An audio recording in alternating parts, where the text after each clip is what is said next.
Pourquoi est-ce qu'un homme vous ignore du jour au lendemain? Bonjour à toutes, c'est Fabrice Julien, coach et auteur, expérience séduction depuis 2010, notamment auteur de Le trouver, le rencontrer, le garder, séduire votre homme idéal en appréciant la quête. Alors les amis, il y a des hommes qui sont très investis au début, qui font des efforts pour vous voir, qui vous disent qu'ils ont passé une bonne soirée avec vous, etc. Et puis qui petit à petit deviennent distants, puis peut-être glacial, c'est-à-dire pas de réponse, voire des OK points, etc. Des réponses de plus en plus courtes, faut le relancer 2 ou 3 fois pour obtenir un message. Quand tu lui proposes de se voir, tu as beau faire des efforts, lui dire que tu vas lui concocter un dîner ou autre, il faut vraiment insister pour avoir une réponse. Des messages de merde, il t'écrit avec des excuses toutes pourries que tu crames, que c'est pas possible. Quand il était tout le temps dispo pour te voir au début, puis que d'un coup il est tout le temps trop occupé au boulot, pas de chance, c'est qu'il y a autre chose. Tu te rends bien compte qu'il y a autre chose. Et le problème, c'est que beaucoup de femmes rencontrent un homme avec qui au début ça se passe bien, mais rappelle-toi que souvent au début ça se passe bien. Dans toutes les relations, au début souvent ça se passe bien. Ce n'est pas l'indicateur que c'est le bon. C'est un bon indicateur qu'au début ça se passe bien, mais ce n'est pas l'indicateur de tout. Et surtout, ce n'est pas parce que ça se passe bien au début, pendant un rendez-vous, 2 rendez-vous, 3 rendez-vous, qu'au bout de 3 mois, l'homme est dans le même état d'esprit. Souvent, les femmes confondent ça. Elles se disent, bah, au début, il m'a dit qu'il me trouvait super. Il t'a dit qu'il te trouvait super au premier rendez-vous. Est-ce que c'est encore valable 3 mois après? Non, parce qu'au premier rendez-vous, il ne te connaît pas. Il voit juste que tu es jolie, que tu l'excites et que tu es sympa. Au 3e rendez-vous, il trouve que peut-être la religion, c'est pas la même chose, que ville-campagne, il y a des incompatibilités, sur les enfants, que tu voudrais ou pas, sur s'il a découvert des incompatibilités, qui ne veulent pas dire que tu es une personne moins bien que lui. Tu peux avoir des incompatibilités avec un homme sans pour autant être moins bien que lui. Tu comprends? Donc, un homme peut au début te trouver super et en discutant avec toi, en te fréquentant, même en couchant avec toi, découvrir des incompatibilités. Et à partir de là, souvent l'homme ne te dira jamais les vraies raisons pour ne pas te faire de peine. Il va devenir beaucoup plus distant, etc. Mais la femme, elle, se disant qu'au début c'était cool, elle reste bloquée sur le début. Je ne sais pas pourquoi, mais vous le faites tellement ça. Dites-moi dans les commentaires si ça vous est déjà arrivé. Vous restez bloqué sur le début de la relation. Au début, c'était bien, donc je m'accroche. En fait, le phénomène analysé ici, je pense que c'est qu'il y a une projection, tu vois. Donc, au début, c'était bien, donc la femme a projeté des tas de trucs, toute sa vie avec lui, ou j'en sais rien. Elle a projeté des tas de trucs, et donc quand ça devient moins bien, elle n'arrive pas à sortir de sa projection. Ça devient, c'est le bon, mais il ne le sait pas, il faut le convaincre, je suis folle de lui, j'en trouverai pas d'autre aussi bien, etc. Alors que si, bon Dieu, il a rien de spécial, ce gars, à part qu'elle a projeté, focalisé sur lui, etc. Et donc elle ferait tout pour le garder, quitte à avoir des comportements de récompense envers lui, alors que lui se comporte mal. Par exemple, moins il répond à ses SMS, plus elle lui propose de faire d'efforts. Si tu veux pas venir me voir, moi je viens. Je te ferai un super dîner. Un mec qui t'a pas répondu depuis une semaine. Tu vois. Donc des comportements de récompense envers, plus le mec la traite mal, plus elle a des comportements de récompense. Donc c'est parce que elle cherche en fait une sorte de biais de confirmation de tous les films qu'elle s'est fait avec lui. Elle ne peut pas perdre l'illusion de tous les films qu'elle s'est fait avec lui quand elle s'est inventé des choses. Et ça c'est grave.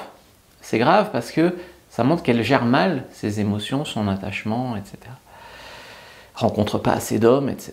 Donc, comptez au moins 24 heures déjà avant de paniquer. Parce que des fois, un homme ne vous répond pas, vous trouvez qu'il devient distant. S'il ne vous a pas répondu pendant 2 heures, ça ne veut pas dire qu'il ne vous aime plus. Ça veut juste dire qu'il est occupé. Ou qu'il n'a pas de chargeur de téléphone, ou autre. Ou qu'il s'est bourré la gueule, il est sorti, j'en sais rien. 24 heures, ça commence à être inquiétant. 48 heures, très inquiétant. 72 heures, il va probablement pas vous répondre, ou alors une semaine plus tard, en mode on se voit à 23h pour baiser, j'ai pas trouvé mieux. Voilà. Donc n'imaginez pas non plus que s'il vous répond pas, c'est qu'il lui est arrivé quelque chose. Ne lui envoyez pas 50 messages. D'accord, c'est possible, hein. Vous pourrez envoyer un message empathique. J'espère que tout va bien. J'ai pas eu de réponse à mon dernier message. Vous pouvez envoyer un message empathique. Mais pas 20, pas 30, pas 50, 1. D'accord. Parce que il y a des fois où il ne vous ignore pas, où il est vraiment occupé, où il est vraiment occupé, voilà, au sport ou au travail. Ça peut arriver. Dans tous les cas, 24 heures sans réponse, même s'il était vraiment occupé, on n'est pas occupé 24 heures de suite au travail sans réponse. Donc 24 heures sans réponse, il y a toujours des moments où tu es aux toilettes, où tu dors, où tu machin, où tu peux envoyer un petit SMS. Ça prend 2 secondes. Donc pas de nouvelles pendant 24 ou 48 heures, c'est inquiétant sur son niveau d'intérêt réel, qui est probablement pas le même que le tien. Parce que le tien, c'est je m'inquiète quand il ne me répond pas au bout de 2 heures, et puis le sien, c'est je lui répondrai la semaine prochaine. Donc vous n'êtes pas en phase, d'accord, là-dessus. Surtout ne jamais agir avec émotion, ne jamais l'insulter. Pourquoi tu réponds pas, t'es qu'un connard, machin. Ne jamais l'implorer non plus. S'il te plaît, réponds-moi, je ne peux pas vivre sans toi, machin. Implorer égale perte d'attraction. Donc essayez de rester un petit peu la tête froide dans ces moments-là. C'est que c'est pas facile, mais c'est comme ça. Pourquoi? Parce que il faut analyser.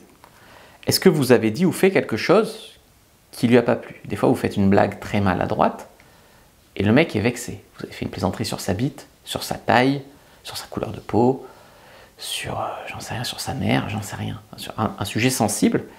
Et vous vous dites, oh, mais c'est juste une blague. Lui, ça l'a tellement vexé qu'il faudrait peut-être envoyer un message et lui dire, je ne sais pas si tu as compris, mais c'était juste une blague, certes maladroite. Donc, analysez si tu as dit ou fait quelque chose qui justifie qu'il fait la gueule, qu'il a pris la mouche. C'est possible. Ça, c'est le premier axe, d'accord. Voir aussi s'il peut juste avoir perdu de l'intérêt, parce qu'il y a des incompatibilités. Des incompatibilités, soit elles sont définitives, soit elles sont changeables. Par exemple, si vos religions ne sont pas compatibles, à moins de changer de religion, c'est définitif. Donc ça veut dire que si lui a trouvé une incompatibilité là, tu devrais aussi avoir trouvé une incompatibilité. Donc tu devrais aussi chercher quelqu'un d'autre. Donc toi tu t'accroches malgré l'incompatibilité en mode tu mets ça sur le dos du romantisme, mais en fait c'est de la dépendance affective. Et lui il a détecté cette incompatibilité définitive et donc il préfère, même si ça lui fait mal, couper les ponts maintenant que plus tard, où ce sera pire. C'est possible. Maintenant il y a des incompatibilités qui ne sont pas définitives. Par exemple tu travailles la nuit, moi le matin tôt, on n'arrive pas à vivre ensemble. Compatibilité, il y a des choses qui peuvent se changer si vraiment, mais il faut avoir une discussion. Il y a des choses aussi qui peuvent justifier le fait qu'il devient froid, qui n'ont rien à voir avec vous. Parce que vous, souvent les femmes, quand vous draguez un homme, quand vous séduisez un homme, vous êtes là en mode je ne vois que lui, je lui donne ma fidélité, j'arrête tous les sites de rencontre, je lui donne tout, machin. Là, vous avez rencontré un homme, vous avez fait 2 rendez-vous avec lui, vous arrêtez tout. Souvent les femmes, c'est ça. Alors que lui, il continue à faire des rencontres. Tant que vous n'avez pas parlé de fidélité ou d'exclusivité, l'homme fait semblant de ne pas savoir et continue à faire des rencontres. Des fois qu'il puisse trouver mieux ou s'amuser encore un peu. Et donc, qu'est-ce qui peut se passer? Des facteurs externes. Par exemple, il a rencontré une autre femme. Ça n'a rien à voir avec toi. Toi, tu as fait tout bien, mais à part ça. Et donc, du coup, il a rencontré une autre femme. Et donc, du coup, il devient distant parce qu'il teste l'autre femme. Est-ce qu'il préfère elle? Est-ce qu'il préfère toi? Etc. Il y a aussi la possibilité que le mec savait que ce serait juste pour un plan cul, d'accord, et qu'il voit que vous commencez à trop vous investir. Ça, je l'ai vécu assez souvent. En fait, toi, tu vois une fille qui commence à te parler de ses délires féministes ou qui commence à te sortir des trucs politiquement incompatibles ou voilà. Mais elle est mignonne, donc tu as envie de coucher avec elle. Donc, bon, tu passes sur ce qui ne te plaît pas. T'es sympa, t'orientes un peu la conversation sur ce que vous avez en commun, ce qui va bien, tu couches avec elle, c'est cool. Sauf que elle n'a pas compris que, on va dire, il y a des tas de choses qui ne te plaisent pas chez elle, qui font que ce n'est pas possible pour un couple, mais qu'elle te plaît assez pour coucher avec elle, mais pas assez compatible pour s'engager. Et donc elle tombe amoureuse, elle t'envoie... Attends, vous êtes pas... Toi, t'es là en mode, elle me gonfle un peu, mais elle est mignonne pour un plan cul. Et elle est en mode « Ah, c'est l'homme parfait, j'ai rencontré le bon ». Donc là, qu'est-ce que tu fais pour pas lui faire de peine? Eh bien, tu mets de la distance, en espérant qu'elle rencontre quelqu'un d'autre et qu'elle se détache. Or, qu'est-ce qu'elle fait, la femme? « Non, je ne vois que toi, je n'aime que toi, machin. » Non, tu vois. Après, il y a des hommes qui vont vous ignorer plutôt que de vous dire que c'est fini. Moi, j'avais quand même la politesse de leur dire que, effectivement, de toute façon, souvent, je ne mentais pas pour coucher, donc elles le savaient déjà, mais des fois, malgré le fait qu'elles le sachent, elles se faisaient un peu des films. Donc tu leur dis, en gros, que elle a raison. Mais il y a des hommes qui ne le font pas, qui ne disent pas que c'est mort. Pourquoi ils ne le disent pas? Parce qu'il veut pouvoir revenir l'air de rien plus tard.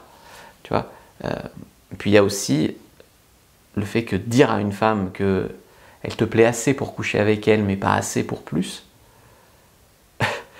je suis désolé, mais c'est délicat. C'est délicat, surtout que les femmes ne sont pas du tout dans cet esprit-là.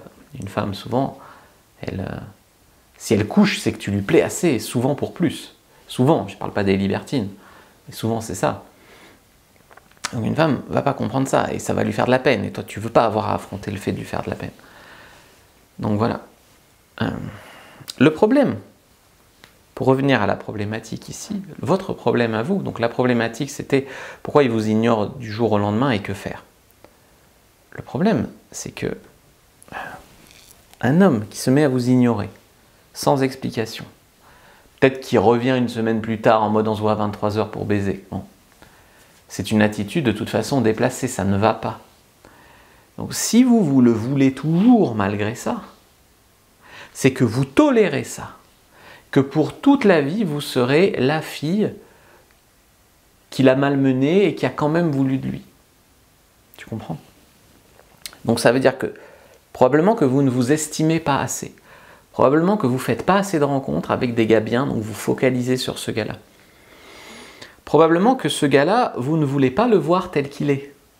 D'accord? Vous ne voulez pas voir le vrai lui, qui vous manque de respect. Et donc, en fait, ce n'est pas lui que vous kiffez. Ce que vous kiffez, c'est la version idéalisée de lui. La version que vous vous êtes mis en tête de lui. Mais ce n'est pas lui. Et donc, cette version idéalisée de lui, comment la garder, comment le faire changer d'avis, comment le rendre, pas être lui, mais la version que je veux qu'il soit de lui. Tu vois que c'est pas possible et c'est pas la bonne problématique en tout cas. Donc, il y a un moment où ça va être une bonne chose pour vous d'accepter de voir que c'est pas le bon pour vous. Souvent, les gens vivent ça comme un échec. J'ai passé 2 mois avec un gars et c'est pas le bon. Comment faire pour que ce soit le bon? Non, ce n'est pas le bon. Mais savoir que c'est pas le bon, c'est une avancée. Je vois des femmes qui s'accrochent 6 mois, 1 an, 2 ans avec un gars alors que c'est pas le bon. Donc si tu n'as payé ça que 1 mois ou 2, ça va. Par contre, pour la suite, il faudra apprendre à comprendre mieux les hommes, apprendre à détecter les red flags, apprendre à pas fermer tes options de rencontre si lui ne ferme pas les siennes, etc.